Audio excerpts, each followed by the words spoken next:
Throughout my entire 200 hours of Kenshi, never have I experienced this much stress as in the following situation. On the way to trade, my Garo and Zesty were stopped by the Reavers. Since the skeleton was attempting to level up his martial arts skills, he was not as experienced of a warrior as he is with a weapon. Reavers overpowered him, and it wouldn't be much of a problem if they didn't cross the line to awaken my inner John Wick.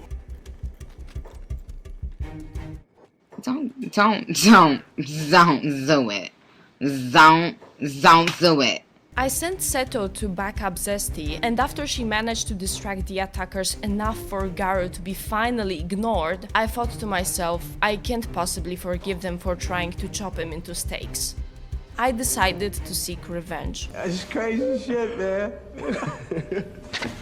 With the entire team, we ventured straight into Ark, the lair of the leader of the Reavers, Valamon. It was the most challenging clash we faced yet, and I am very glad we decided to attack this particular faction instead of Skin Bandits, for example, because they have those pillar machines, so I think we would take much bigger losses. This raid, although difficult, was ultimately successful despite Lumi perishing in combat. We kidnapped Valamon, imprisoned him, and went about our business just doing some smithing, trading, and things like that. As I mentioned in the last episode, I slowly feel my Kenshi obsession fading away for now, so I decided that the best way to wrap up this series is by at least fulfilling one of the goals of the anti-slavers. Since the Holy Nation is a major supplier of food, and ending the influence of the nation's leader causes major changes in the world, I decided it's best for me to target the Emperor Tengu instead. With Garu's backpack loaded with food,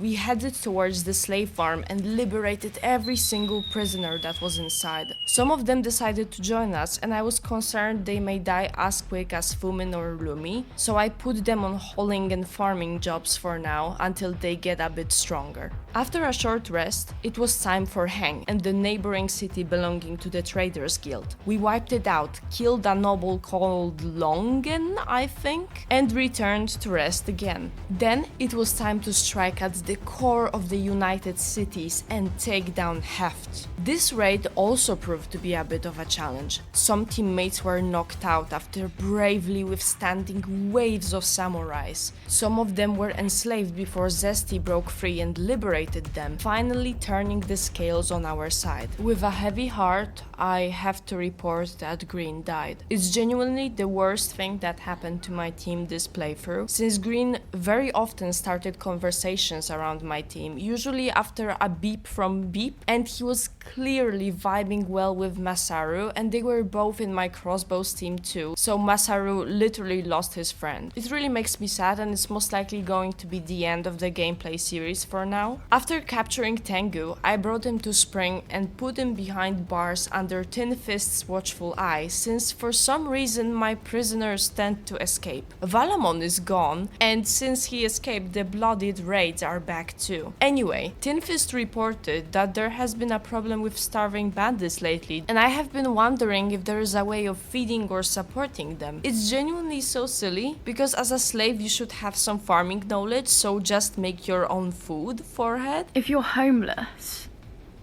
just buy a house.